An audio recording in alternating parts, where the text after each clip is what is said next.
it is, baby. It's a Real Deal with Akil podcast. We back with another one. Overlooked to overbooked. The homie Michael Farrell, right? Wait, run that back. Right. You want to run it back? Yeah, you heard. You give it one time. Overlooked to overbooked. Yes, sir. What is it, baby? Michael Farrell, baby. Young up and coming got the name right, man. Born and raised in New York. Moved out here today. I see you grew up in Jersey too. Yes, correct. So basically the East Coast. Yeah, you know, Piscataway, New Jersey. Shout out to POA. For sure. And before we get started, man, subscribe, rate, review the podcast on everywhere. iHeartRadio, iTunes, Spotify, Google Play, YouTube, all that. Got my homie Theo Dorsey with me. It's been a long time since you've been on the pod, man. You know what? Hey, last time I seen you was back. Back at it. The last time I seen him on the podcast, this before the Heat and Lakers. Oh, yeah. So now I can't.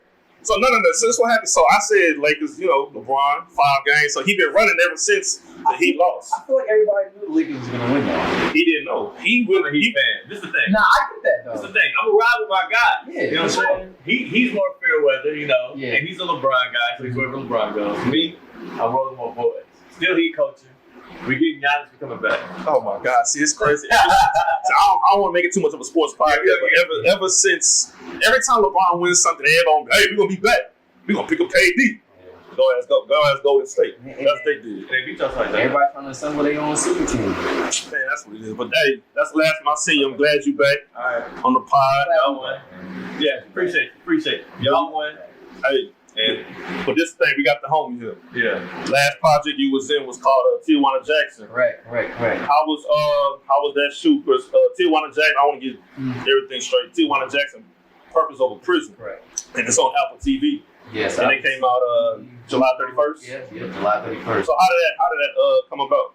Man. What's the movie about? So the movie's about Tijuana Jackson. He in prison, right? And he's trying to be this inspirational speaker. So he's doing like these things in the jail cell, trying to get these other inmates going. And he got out of jail. He realized his family not there to pick him up. Yeah. You know, and he realized life ain't what he thought it's gonna be. You know, like everybody got that one family member where they trying to do good, but they're really not doing good. Yeah. Well, that's him. So he's trying to get his life back in order outside of jail, but it ain't really working too good. He got a co-officer that played by Regina Hall, and she just tied his ass too. Yeah. Yeah, but he's just trying to make a way at this point. And you said Regina Hall's in the movie. Yes. So who's other like notable people, actors and actresses that's in the movie that people will know? After that, Tammy Roman, I'm sorry. Tammy and damn, I forgot his name, but the young boy that plays Tijuana's nephew, he's killing it. He was killing it there. We shot that 3-4 years ago, and it just came out. Oh, really? Yeah, he was young. Now he been killed. He was killing before I met him. Okay. But he killing it now. It would take so long for 3-4 years for it to come out. Politics, man. It take a lot. Like it really take a lot to get movies like made, and you want like people to distribute it. People want to buy it. Also, too, you know, whether if they want to make a sequel, it's just creative process too as well. Because you know, when you make something, you want to make sure like whenever it comes out, it's correct, exactly how you want it. But most importantly, the best product that people can see, possibly buy, see in the future, sequel, things like that. So yeah, it's a beautiful year, man. So how was it working with shout out to Tammy Roman too, shout out to Jazz Anderson. So how was it working with Tammy and Regina? I want to know about Regina. Yeah. So I didn't work with Tammy because the days that I had my scene, she was there. Okay. I saw Regina for a slight moment, but for the most part, Army Malcolm, it's a cruise ship, bro. Like people just see the actors or like the director, but nah, it's a whole team effort, bro. Like just seeing the crews and like lighting, audio, like how y'all got your mans there, like whole crew. You gotta have a schedule all the time. And I know being on movies and just acting, I know it looks stressful. It could be stressful. You know what I'm saying? Like the pre-production, trying to get the takes. Yeah. I mean, get a job. Yeah, exactly. I be wondering sometimes too, like horror movies, for example, or like some real serious movies. I want to know like the bloopers that comes with that shit. Sometimes when it comes to like horrors and just the outtakes, sometimes. Yeah. So how long did it take like for a scene for you in that one particular movie? Was like, damn, I cannot get this shit down pat. Like this shit is frustrating. My scene probably took maybe an hour, and it was short.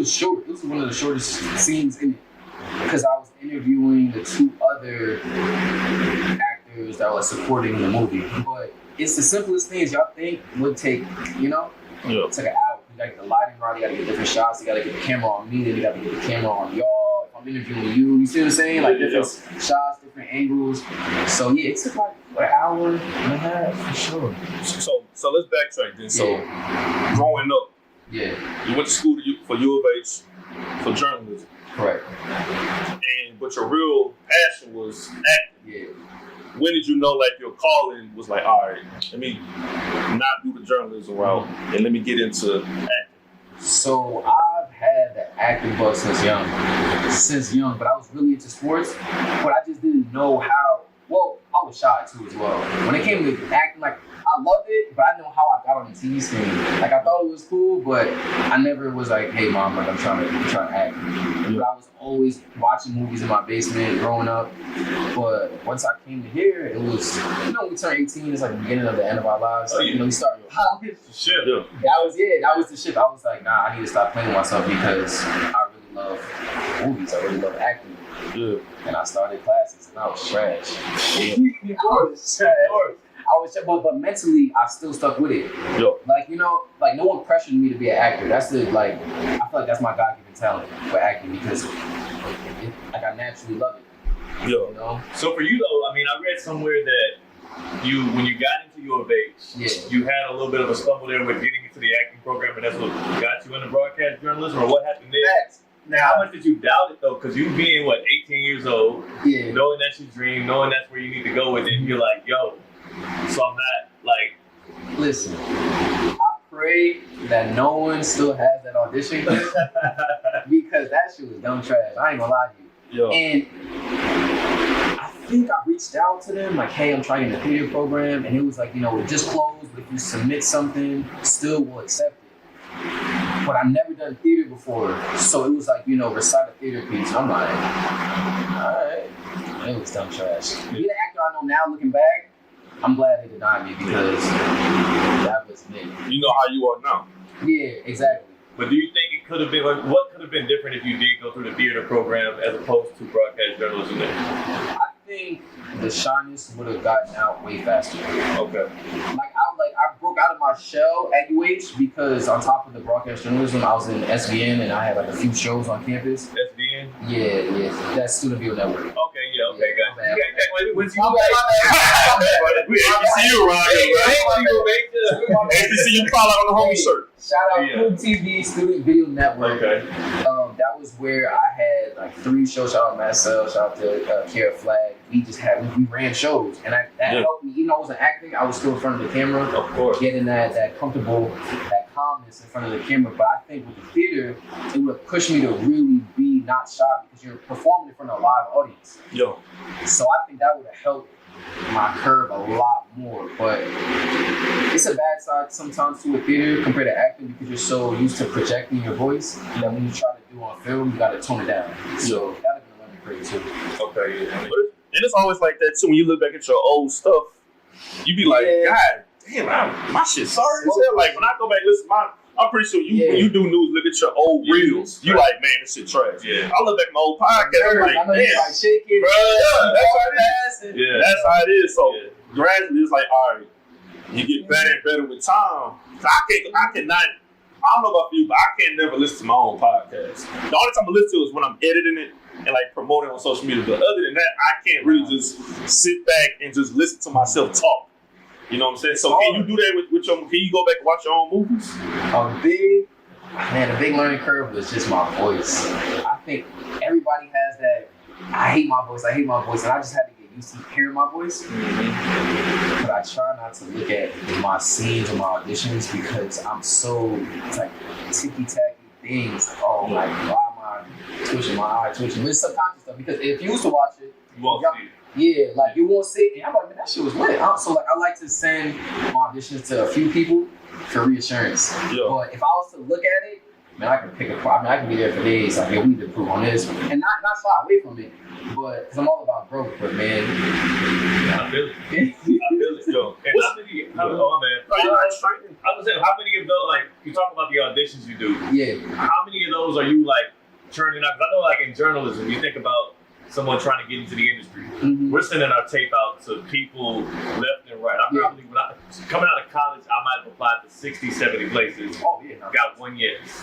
So what is that ratio like when it comes to acting, when you're doing all those auditions, trying to secure gigs? Like, if you could put it in numbers, how many are you out there doing versus how many you're able to kind of secure? Shaq at the free throw line. Woo. Man, that's tough. It's tough.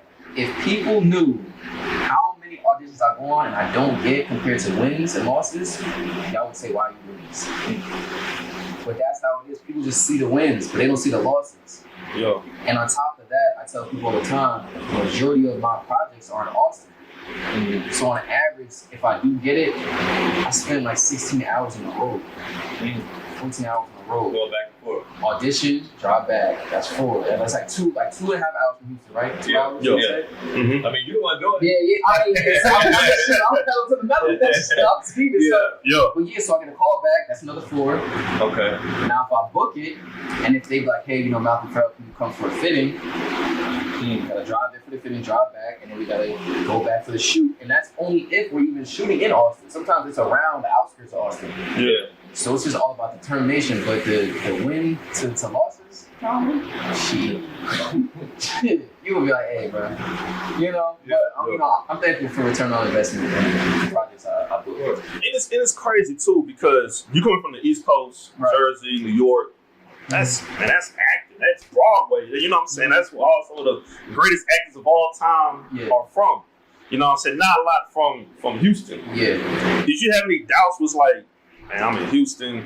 It's not Hollywood. It's not Black Hollywood. It's like, damn, like not everybody made it big and acting out here. Did you have that? Did you think about that at times?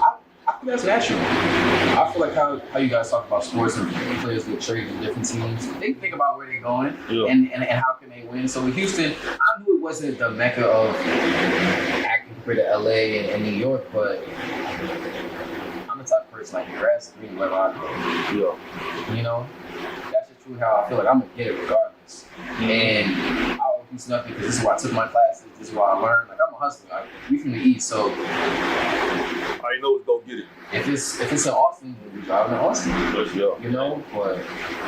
man, I've learned so much in Houston, and I always went back to NY for some breaks in college too as well. So I took some courses in New York too, like town showcases where they in front of the cast right there, we can perform in front of like people that cast for big shows. But nonetheless, like Houston, it ain't the greatest city for acting, but we're doing our thing here. Yeah. And at this point, why not move to Austin? I'm sure some people are thinking that, like, you drive there every other week. I don't really like Austin like that. You like Houston more, huh? Yeah, I love Houston. Of course. We know why. Yeah, Houston fits me, but the Austin is cool. I love Austin for what it is, which is the production. Their thing is stay weird, keep Austin weird. Yeah, keep Austin weird, I think. But Houston is. I don't mind the drive. You ever thought about going back to the East Coast? Oh yeah. We're for sure making our rounds here, but whether it's LA or NY, and that's why I love Texas because it's in the middle. Yeah. I can fly to like not too bad. Fly to Atlanta, New Orleans, or New York, and it's in the middle. I like that. Did COVID stop the process of anything working in the future for you? It stopped one project. I can't front. We were shooting it, and we got maybe like 3 days done, and then it was like, all right, we can't do it. I was just thinking of it. But when COVID first hit, it was like February, everything stopped. Yeah. Like everything stopped. Yeah. And after a few months, Hollywood was like, I'm losing too much money. People was like, because you gotta think of products that were supposed to come out during that quarter that had to get shelved. And you gotta remember too, as consumers, certain consumers are not even wanting these products anymore because they're inside all the time or everybody's not outside. It's like a different outlet. You gotta think about the marketing, about things like that. So it stopped a lot of stuff. But yeah, definitely one project. I want to have like an open conversation right now between like all of us. You know what I'm saying? Because with COVID, a lot of things has been hit hard. Yeah. And a big thing in Hollywood is the movie theaters. Yeah. So a lot of people don't really know how big of a deal is if we go like, hey, because Regal they like no AMC in no states in the country. Mm-hmm.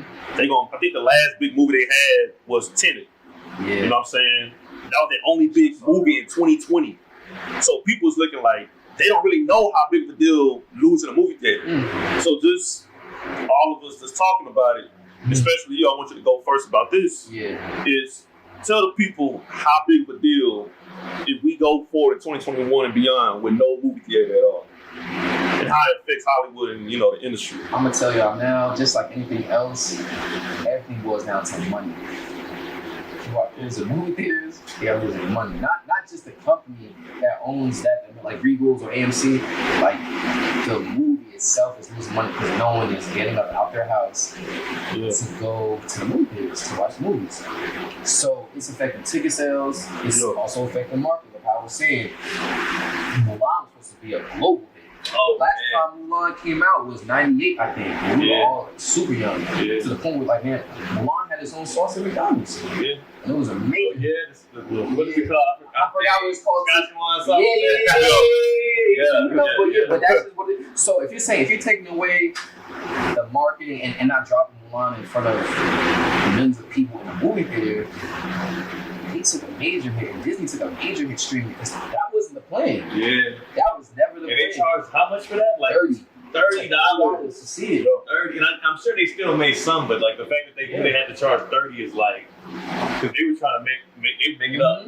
They making up ground. That's tough. It's tough because every movie, the plan is we have a budget, we pay the actors, the crew, everybody, blah blah blah, and we trying to make our money back and more. So that's why Tenet, it was gonna do it regardless, and I'm glad it still did good. But at the same time, there's a lot of movies like Doom with Zendaya in it, and those are like more big actors. But they pushed that to 2021. Because shoot, they probably spent so much money on it. They want to make sure they're trying to get everything back. But as of right now, shoot, Disney even said they may even have Marvel Universe movies come out on streaming. So the new Black Widow movie may come out on streaming service. So it's a lot of big movies that's supposed to come out, dog. Like movie theater. Remember, summertime that's the blockbuster time for movies. You know what I mean? Like the Marvels and all the action movies. That's what it was. Was there a movie that you wanted to see yourself that was supposed to come out but didn't? I saw it. It was Tenet. You saw it? I was the only one in there. I saw him. I got an advanced screening to see it, and it was lit. See, I'm big on movies, but I'm not like I don't really go to like movies when they first come out. You know what I'm saying? Like the movie I was probably gonna see was Candyman. Okay, you're right. Okay, that was one. They pushed it to 2021. But they ain't gonna do streaming, and that's what a lot of these movies is doing right now. They moving towards streaming. And I seen the movie that you got is on it's just on Apple TV. It was selective, but majority of it was just video on demand, Hulu, Vudu, Amazon Prime. But man, that's just where we're at really right now. And I want to shift gears a little bit to the new movie that's coming out. I don't want to get too much in details. We're all screwed up. But how is that going, and how's it like working and knowing? Okay, did you know you knew DJ Screw and knew the history behind? So how it is working, knowing that you're working on a project that's inspired, that's about DJ Screw? So first and foremost, I'm super, super thankful to be a part of it. Shout out to the tribute that's dropping next month and just being a part of it. But I would say I know of him and I have embraced that being here. But I know it was hitting different for the other cast members because they really grew up. Like when he was alive. And when of course he really passed away, RP to him, but watch other cast members because like Kiki was on set. People that was his career, you feel me? Damn, I'm watching them. I mean, I know him, but it's different when like if he was walking the room and y'all would see him, it's like, oh shit. So that's dope where you realize you really are a part of something special in a major city like Houston. So it was dope. For an outside, I've always enjoyed, especially when I went off to college. Went to college in Virginia, met a lot of people from like New York and Chicago, LA.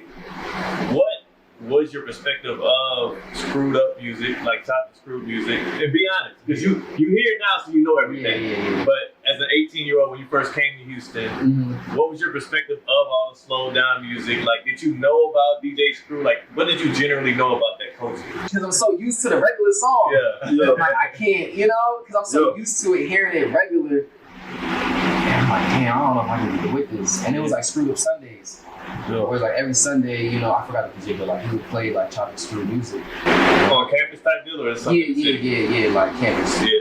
Yeah, but nah, it was different, just like anything. Like you gotta adjust with it, but watching people get lit to it, it's like, oh, this is really y'all thing. This is like y'all culture. It's y'all cornerstone. Yeah, man. It's like when I was watching y'all get light. Yeah, that's I'm like, what is this? Yeah. Like New York dudes be some dance. Yeah. I thought Texas dudes some dancing dudes. Come on, now you know that Texas. Jersey got bro. Look at the evolution of that hip hop. Like I know. I'm just Houston. Break dancing from Houston. We was dug in. We was South Dallas swag, jigging, all that. Jigging. So I'm thinking Houston. Like I thought we was doing something. Yeah. I get out there. It's different. Bro, Chicago dudes with the light feet. I forgot what they called that. Them getting light and break dancing in the middle of a party. I'm like, bro, what is you doing? Bro, you knew that though, bro. You knew the East Coast, especially New York. I didn't know that. That hip hop was born there, so the music for sure, but the dancing is so like all of them can dance too. Like they all they click up and they just dance. Think about the '80s, like bro, it was like if we was a clique in the '80s, we had we cross your mind. You had the boom box. He was the dance. I had the stuff, the graffiti. We called the cardboard box. Exactly. We would see another game and we'd be like, nah. Man, they F you, dog. We gonna dance better, y'all. All right, tonight 7:00 at the dance hall. Everybody go, all the crew, everybody, all the women is there. Dog, that was the culture in New York. That's the thing. It's dancing niggas everywhere. Clearly. Yeah, that's true. Yeah. We got it's actually more in Dallas than it is in Houston. Dallas is still dancing. They still dancing, dog. Houston, from what I heard, we just post up, chill, buy 10 bottles, and say, "Hey, I'm the bottle war champ." Yeah. Like, hey, dude. Now that's the Houston thing. That's y'all culture. I'm the best. I bought all. They giving out trophies in some clubs now. It's the women, man. Bottle wars. The women that force us to do, bro. 15 bottles. They're impressed. That shit crazy, especially during COVID. Talk about the Jones will put the battery in some niggas' bag. Early. Don't talk to them, bro. They gotta flex, and they'll go broke trying to impress the shorty. Early. And that's not even their shorty. I'm telling you, bro, one of the worst fears, dog, people right now that got a lot of money, but then you get 10, 20 years from now, you be like, hey, wait, homie, what that had all the sex and all that. Man, nigga broke, still living in, X, Y, and Z. That's the biggest fear, bro. Yeah. And especially now, it's like, all right, we in COVID, you should be saving money right now. But you out there buying 20 bottles in a section? Yeah. You know what I mean? Like, come on, dog. Like, in this time. Yeah. Like, you told me you went to Chicago, and you was out there, and it was a ghost town. Yeah. Oh, it's a super ghost town. I went to Chicago. I was like, oh, the pandemic is still going on. Yeah. This is a pandemic. Mm-hmm. It was a city that looked like it was struck by a pandemic. What it look like? Buildings closed. People actually are all wearing their masks out in the street, even when they outside. Like lights were off in so many restaurants and buildings. I was like utterly shocked. He was like, "Oh, okay, this is legit here." It was a ghost town. I actually know like the only places that really was open were like restaurants, and they still had like tables spaced out, like real like. I'm like, yo, something's going on here. Yeah. You come to Houston, you're like. Nah. I mean, like, you know what I'm saying? Houston and Atlanta. Atlanta is open. Oh, Atlanta's open. They're open. And ain't no pandemic. And Miami. I haven't been to see it myself, but I've heard it's, But it's just crazy, dog. Like how, so besides like working and doing your, acting and all that, like what have you been doing during the quarantine and throughout this basically this whole 2020? And what have you learned about yourself? I've been in the lab dirty. I've been in the lab refining, knowing my brand, knowing myself, where I lack at, where I need to get better at. I read Self-Management for Akil. It's a great book. I took like five classes on Zoom. I took script writing class, learn how to write scripts. I always had the pen, but it's a structure behind it, So I learned that, man, and I got into a new project called The People that's coming out in the next couple months. Okay. It's a new movie, new project. What's that movie about? So it's actually about the pandemic. It's about 5 actors in it. Yeah. And each character has their own situation on how the pandemic affected them. So I played this character Toby, and his situation is, his father just got it. But on top of that, his mom been on disability for like 3-4 years. So now he becomes the father figure in the household. He got a sister too. So he take care of the whole household, and it's messing with his mental, and he still got to go to work and bring home the bacon at a young age. So it's his monologue format, so it's just straight scene. There's like five different characters that saying how the pandemic affected them. What's preparation for something like that versus, I know, well, in the Tijuana Jackson movie, I know you played a reporter, right? Yeah, correct. So you probably didn't have to prepare much for that at all. Not really. You were training 4 years for that. Yeah, pretty much. So how do you prepare for something like that then, where it's like more so a specific role that you might not be able to just put your thumb on, how, like who to go to, where to get inspiration from? So I do a lot of character breakdown, character development, where I read the material. I also read the character breakdown of who I'm playing, and I also just take the time out to put myself in their shoes, whether it's a day in the life of this person, just to really get a feel like from sunrise to sunset. How does this character feel? Well, he don't feel like going to work because his household is now damaged in the pandemic. He gotta go to work to bring home the bacon. You know, he's frustrated mentally because it's not the best job. So for something like that, you know, I just try to dig deep. Like, man, if I had a younger sister and my mom and my father is going through it, like, you gotta stay strong, but at the same time, you know, it's difficult. Yeah. It's difficult, man. And it's like, it's crazy. I heard some actors too in the past. It's like they actually like be the act, like the person they playing. Yeah. Because you learn and practicing the script so long. It's like you damn near that person. Like when Will Smith was Ali, he feel like he was like Muhammad Ali. Yeah. Mike Tyson, Jamie Foxx. Whenever that movie fucking comes out, I'm still waiting on that shit. Mm-hmm. He feel like, yeah, you know what I mean? He felt like he's Mike Tyson. Yeah. So it's like when you acting, it's like, do you feel like I'm acting like this character? Yeah, because you're embodying the character, the mannerisms, what they're doing, how they react to people, why they are the way they are.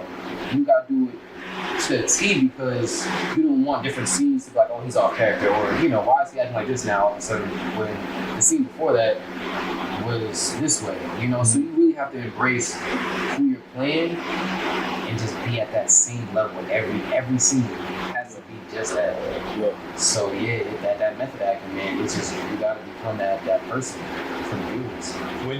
When you know that, you know your process and you know what your mindset is when you're acting. So I always wonder, and I thought this all the time, like when you're watching, especially those like off-brand movies on Netflix, where you couldn't find nothing to watch, and these more amateur actors and actresses, how hard? Because I know for me, like if I watch a newscast, I'm always critiquing and looking at stuff like, man, he ain't really sell that, or what's going on with, you know what I'm saying? You looking at things. Yeah. How hard is it for you to watch? And I know the blockbuster films, I'm sure, is perfect, so you're not really. But for those off-brand movies and some of those smaller budget movies, how hard is it for you to watch that and just try and enjoy the movie versus you thinking about like how you would have killed that role? You know what I'm saying? I think I really look at it like I have a different perspective because I know the process. Everybody that you see on TV is there for a reason. You know, people don't understand with that casting process how it goes is a casting director would reach out to your agent manager, like, hey, if you have any actor with this specification, I'm 6 foot, African American, short hair, I would love to see him audition for this role. Then from there, you go in, you do audition or take audition because it's a pandemic. And then the casting director picks or selects the best out of that group. It could be from like 10 people to 600 people that audition, and they may only pick 5 out of it. And then from there, they show the network executives or the director or the producer who their best 5 is or how many. And then as a collective, the people behind the movie, they for the callback, they see you. And then from there, everybody has to agree on picking you. Very tough. At the end of the day, it's a competition, but it's so much things outside of your control. Very subjective. Yeah, like, you know, Malcolm, he's just a little bit too tall for the other character. You know, where this dude is 5'10", he kind of fits the eye line better when we're recording. Or, you know, Malcolm, he may be not light enough, or too dark enough, or, you know, it's just it's little things that make or break you. So try not to be mentally killing yourself or not getting stuff. But what I'm trying to say is everybody that I do see and the production value may not be there, it's a reason as to why certain people are in movies or certain directors, because at the end of the day, it comes down to money and they invest in you. Yeah. You know, like we all agree that yes, we would like to have you as the lead for this movie to play Black Panther. There we go. And boom, you did great. And but it's just, I understand some movies are better than others, but I understand the business side and the back end of how, you know, like, it's the reason why they're there. It's the reason why this movie came out. Right. And it's crazy too, because you got some movies that you probably gotta get bigger for. Like you gotta bulk up some pounds, some weight. I'm super glad you said that.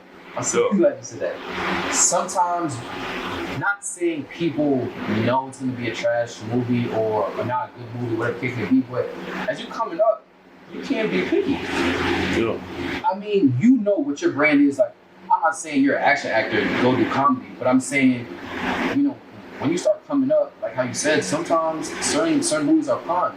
Anytime you see somebody on TV and people feel like, oh, you know, that put him on. No, it was everything that was before that put him on that got him on. You know, like y'all. That wasn't that first role. Yeah, it wasn't what you're seeing him now. He been working, she been working.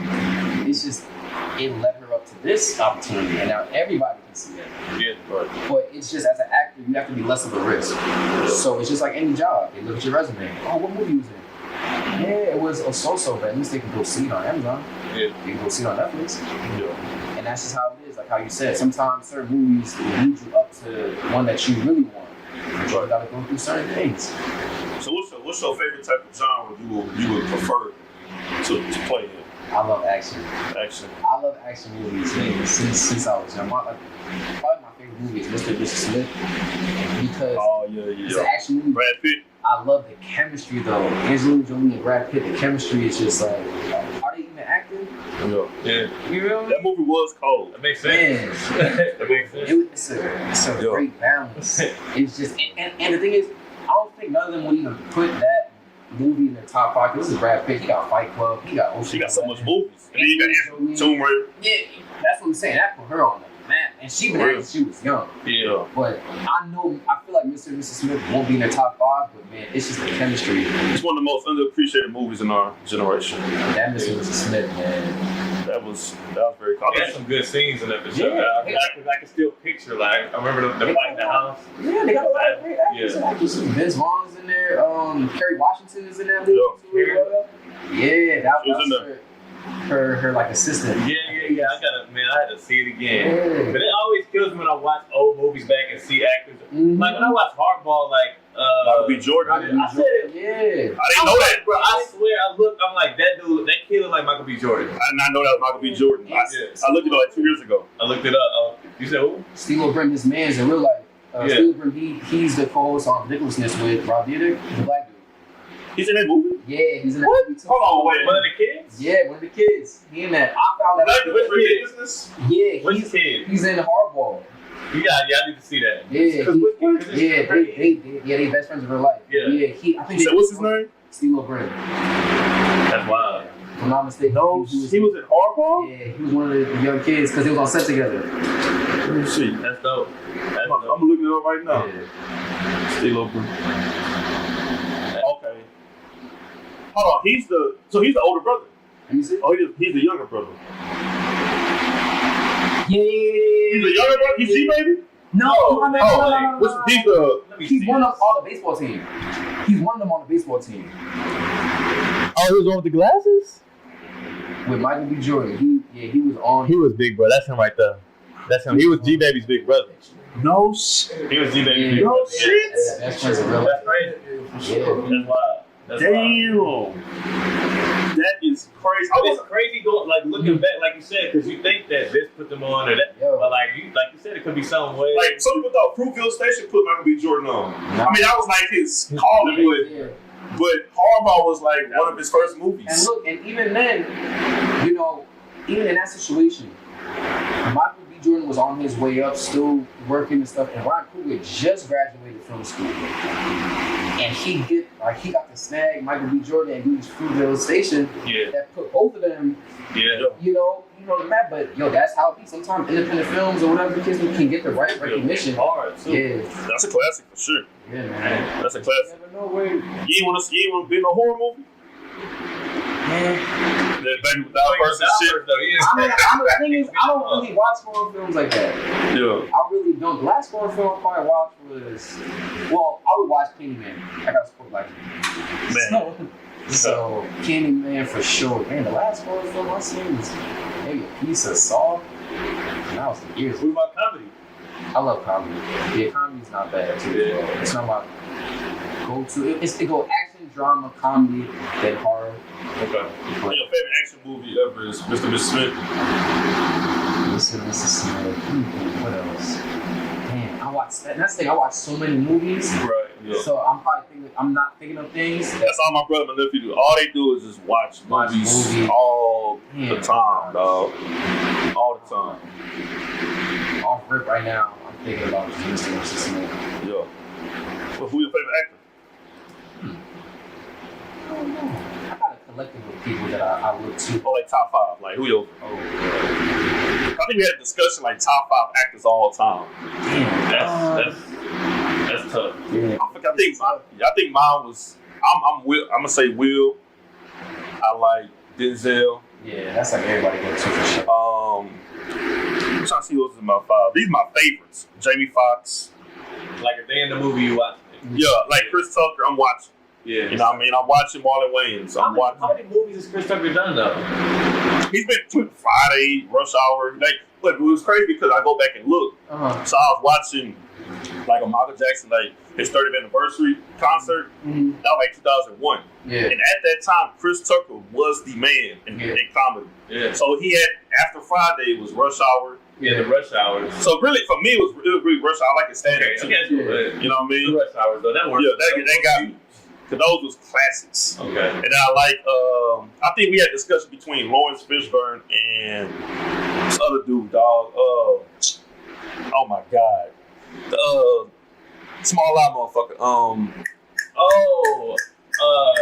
come on. Forrest Whitaker. Yeah, I'm sorry, I said that. Yeah, him. We had discussed like who was the better like actor, and I said Fishburne.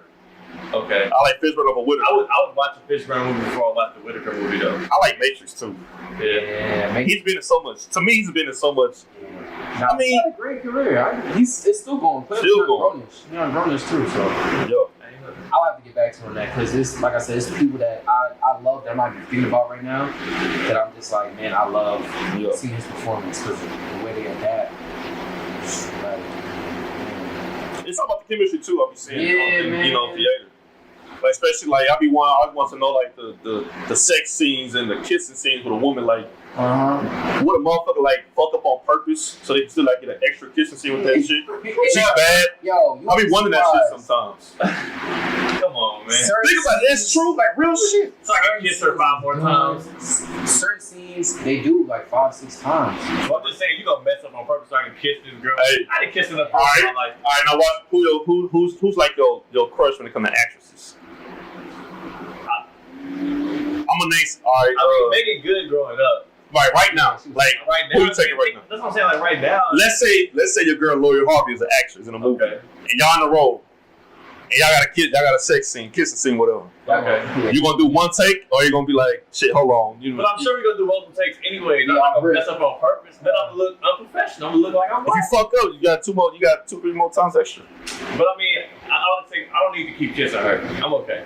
I'm okay. I can kiss her 5 times, like 5 versus 10. Like I don't know if I'm gonna get anything different out of number 7. I'm not believing. No, I'm not believing. I don't know how does that shit go? Like the sex scene, I don't know. Yeah. Fuck that. So when it comes to these goddamn sex scenes, sometimes I'm gonna be looking real as fuck. Yeah. They be looking real. Yeah. And then I heard the story about Holly Berry in Monster Ball. That shit was actually real. Yes, that was a real scene. That's why it was so many rap references towards that one scene with Holly Berry in that movie because I didn't even see the scene. It was a sex scene in Monster Ball, and they were saying it was actually a real scene. did they really need to have sex? I mean, they was probably horny as fuck. I mean, a bad bitch, you know what I mean? Hollywood was a different time back then. I'm just asking. I feel like they fake in so many ways now. Like the insecure scene. You see, I remember Bro, I'm telling you, that was real. But it wasn't, though. I heard. Would you be surprised if any of these scenes that sex is like real? I would say you get pretty close. They be looking too fucking real. You tell me I'm that intense, I'm just jumping you? I mean, but that's the thing though, like you gotta make it look natural. Man, I ain't like bad chick. My shit is up after that shit, nigga. You got me fucked up. And I ain't doing shit after. You got me messed up, dog. That's why I ain't no goddamn actor right now. That's just some real shit. Have you done anything like that? I've done a scene in class where I grabbed like a shirt from behind as the scene was going. It was like a romantic scene. Yeah. That was like the closest I've ever, I had no sex scenes. Right. Yeah. Not yet. If you were dating a woman, That's as an actress, what are your thoughts on that? Not to get yourself caught up or anything to get anybody mad. There you go. But so what are your thoughts then? If you're dating a woman and you know she got to go have like these, like she got to play a romantic role, probably got to do a sex scene, a few kissing scenes, dude messing up on purpose, so you can kiss your girl 5 times. I think as I get older, I realize, it's the job. Yeah. I mean, because then we gonna be put shit out. I may have some shit too. Yeah. So you gotta just remember that. It goes both ways. So that's what I figured. Who would you rather date? Who would you rather date? A porn star or actress? Actress. Yeah. That's the easiest question in the world. Hey, you'll be surprised. You will be surprised. Like what? You'll be surprised. There's a lot of motherfuckers that date porn stars. I'm just saying, there's a choice though. Like, I don't know. Maybe actress. Some people like to. Go ahead, Jimmy Garoppolo. So I'm pretty sure the motherfucker had some shit in Cali, San Francisco. Like, I could have had an actress, but chose porn star. I'm saying I would chose actress too, but I don't know. Different folks, different strokes. Exactly. Yeah. But that's what I want to know that shit when it came to that, dog, because like that shit be looking so goddamn real in movies. I think the last movie I saw that was like that, I think it was The Photograph. Oh, okay. I think it was Photograph. Yeah, I didn't see that one, but it's alright, yeah. Nice. I think it was. That's my first time actually watching like a historic. I didn't watch Insecure. Okay. Like I said, I don't watch a lot of movies or like TV shows. Yeah. But I don't have like stars. I can't watch like Power. Right. I didn't give a fuck about Game of Thrones. Okay. Yeah, that's a good series. I got on it late, but I see why people itching to watch that. You watch Stranger Things? Yeah. You fuck with that, right? Shout out to them. What's better? Stranger Things or Game of Thrones? Game of Thrones, because there's more seasons. Oh, he's hurt. He's been pushing Stranger Things. Stranger Things. I think they're paying him, bro. I think so. Stranger Things is great if you don't like to keep up with stuff. With Game of Thrones, you got it's families. It's like the cast is out like enormous. I'm gonna tell you something about Game of Thrones I like. Fucking graphics. Like, the visuals is ridiculous. That's great. I ain't gonna lie, that's all time great. And niggas get wild left and right. Yeah. The first scene that I did, like the very first episode where the chick was butt ass nigga. I guess the princess or some shit. There you go. For a white chick, she had some curves. Oh yeah? Woo! And they actually showed everything except the vagina. I was like, bro. HBO got that bread. Yeah. Hey, I'm pretty sure that's extra to show a naked girl on scene. That shit was wild. But I just couldn't get to Game of Thrones. I was like, bro, I can't get to this shit. I was the same way. That first season, it sets up a lot of plots, but man, it's great. Bro, that's what I mean. Like I said, bro, right now, just for me, like Netflix right now. Yeah. Got this whole, like, right now, it's Unsolved Mysteries. I guess it's a new show called Eva. I just finished Ratchet. Okay. Ratchet was cold. Money Heist? Ozark? I didn't watch those. Those are good. Those are good. Yeah. Money Heist. I didn't watch those. Crazy good. It's live. Money Heist. I keep hearing Money Heist is good. I'm telling you, you gonna like it, bro. It's dope. It's more. Is it like intense? Like yeah, it gets intense. And a lot of twists and turns. It's a lot of thought. It's like a lot of like mental. Like, what's it about? The storyline is amazing.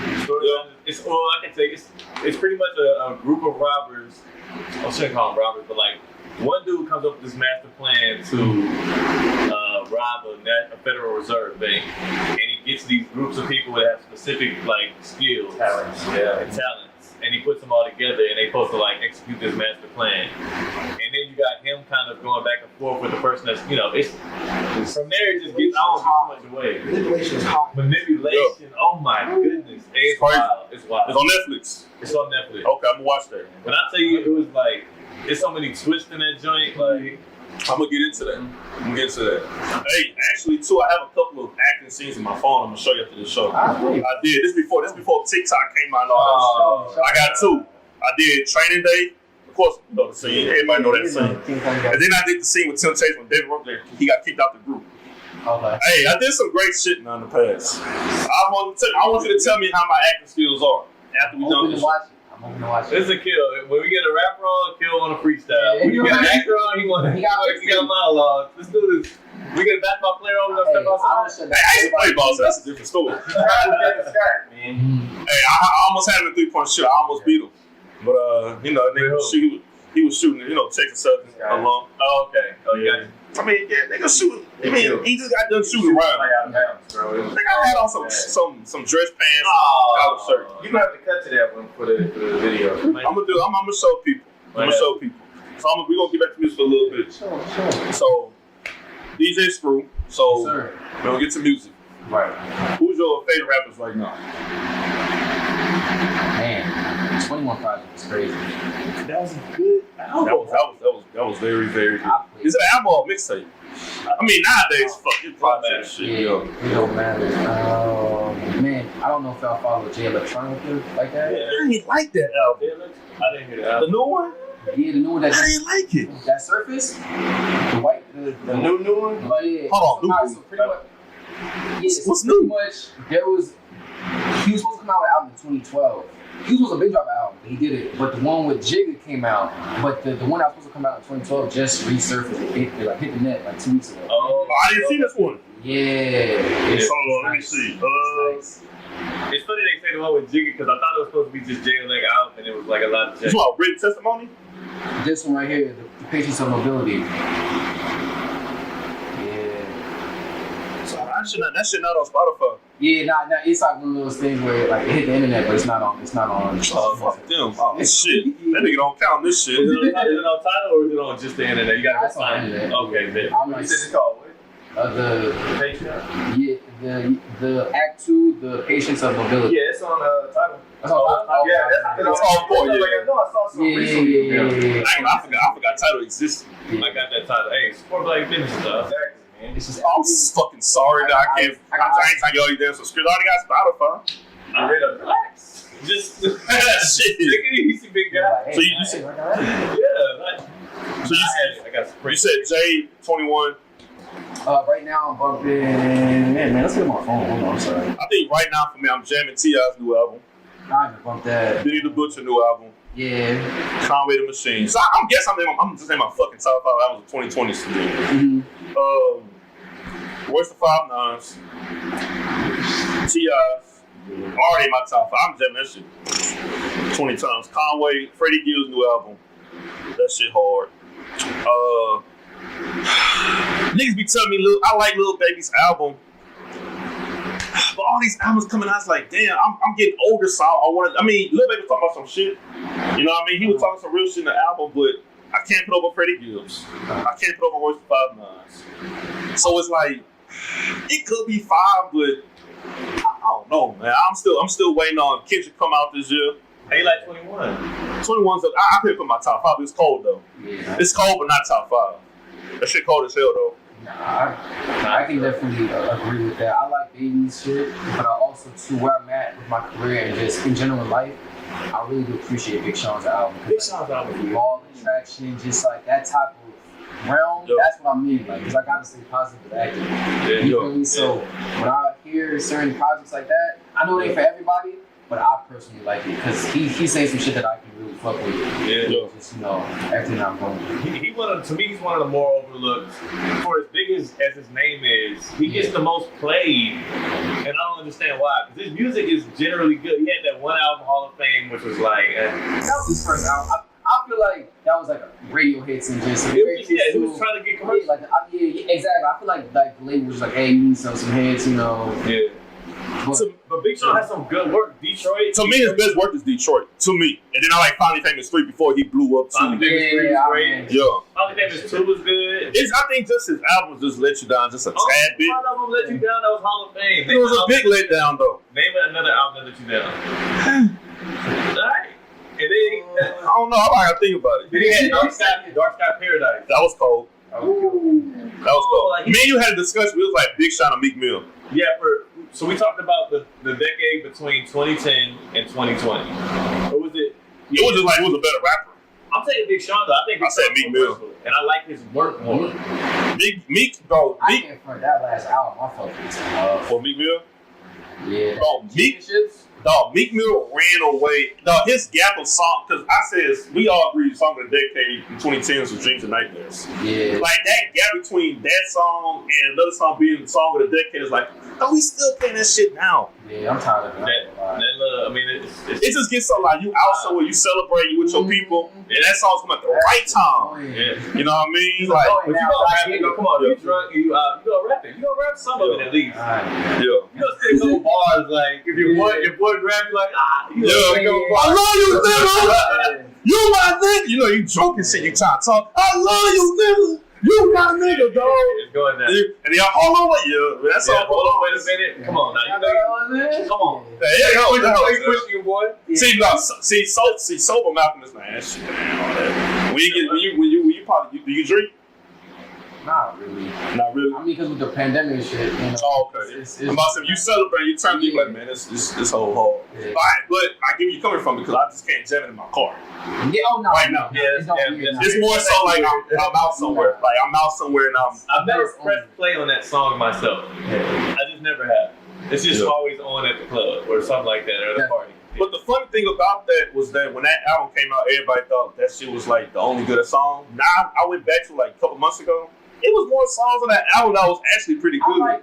I like that one. I like the one with John Legend, Love How Far We Get. Yeah. He had Tony Story. Yeah. And then what's it? He had Bird with Big Sean on that album. Was it? Yeah. Let it burn. Yeah. I had that I know rappers carry over their big song and mixtape onto the album. Yeah. You know what you know what it was? I didn't even realize that was from the mixtape. Yeah, That's why I said, mixtape. Yeah, it was on there. I get it though, you know, it is what it is. But it's crazy because I think another factor too was that at that time we was like 19 years old, and we just like, this is the only song on the album. Because we wasn't listening to a lot of like deep rap albums back then. We wasn't jamming Royce 5'9". Like I know I wasn't. That's when Kendrick started to come into popularity though. Yeah. But his beats were so fucking hard. And he was saying some real shit. It was like, man, this is called him and J. Cole. Kendrick was different. Yo. But I was trying to think of what was the most, because outside of that was listening to Migos and who was still in Drake, I guess. What around when? Like 09 or 10. That's like when it started. Migos? YRN was like. Well, that was 2011. Well, 09, 2010, Wiz Khalifa was coming out. Yeah, it was like that was that time. We had that. We had Tiger. Yeah, nobody was saying anything of value. Nobody was saying anything of value except for Colin and that was that area. Wale, Cole. Wale was doing something back then. He had Ambition. Ambition. He had More About Nothing. Yeah. He had a lot of tapes at that time. I thought about old Wale. Wale. Newer shit. They gave me their first album then too. Who? Rick Ross when he made it. Like MMG. Yeah, the MMG out here. He had Young Money with that shit. Young Money was out. You obviously had Drake, but he was I still can't rock with Drake like that. Why not? He cool, but I ain't gonna say he the best though. A lot of motherfuckers say he the best. I just can't rock. The other day, somebody told me Tory Lanez is more talented than Drake. A lot of people say that. A lot of people are saying that because he writes, he can sing just as good. Right, so he just doesn't write as much, maybe. He's talented. He can make a song. Yeah, no. Tory Lanez is but that's the unpopular take. You know what I mean? So it's popular to say Drake is more talented, but honestly, Tory Lanez is behind the production. He's writing for other people. Is he behind the production? Tory Lanez does a lot. I think Tory Lanez wrote some of who he wrote. I know he wrote a lot of people's shit. He writes though. I know he's with the pen and he makes good music, but I think also we're undervaluing Drake because I don't know, and I'm not even a Drake guy. You know, Drake has a great team around him. He does. He's a plug and play type of guy. You know what I mean? He has a great team. He's just super versatile. Like the fact that he's able to vulture all of those cultures and make hits out of all of it, that's a talent in itself. It has to be. Not everybody, if they could, then they would do it. And it don't work. This is true. Amen. What's the last hit Drake got? Like big, like great. There's too many. Everybody asks for one Drake hit. I'm saying the last one. That's all I'm saying. God's plan. No, more recently than that. God plan. That was the last big hit. Yeah, God's plan. We can't say fucking Tootsie Slide. And I just found out that nigga before Tootsie Slide. No. Put something out right before. I don't know. He put so many hits out. I'm not gonna be able to name the Drake hit. Money in the Grave one or America. Money in the Grave was a good one. But that wasn't a hit. When I hit, I was singing this. It's a good song. He got a lot of good. The two ones with the Raptors championship. That's good. I just like Cole and Kendrick, man. I just like, real, I'm talking about rap, I'm talking about hip hop. You know what I mean? Because I look at some interviews with some of the best lyricists of all time. None of them has Drake in their top rappers of all time. That's what I'm talking about. Yeah. I ain't talking about music. He could go to Jamaica and do reggae all he wants to. I'm talking about rap. Yeah, he's talented. That's all I was saying. Somebody trying to tell me, this is like, I don't know. It's a tough take for me. It's all good, bro. But we figured out of here, though, dog. Yeah. Michael Farrell. Is there anything, last question. Yeah. I know you got the all school that y'all working on that.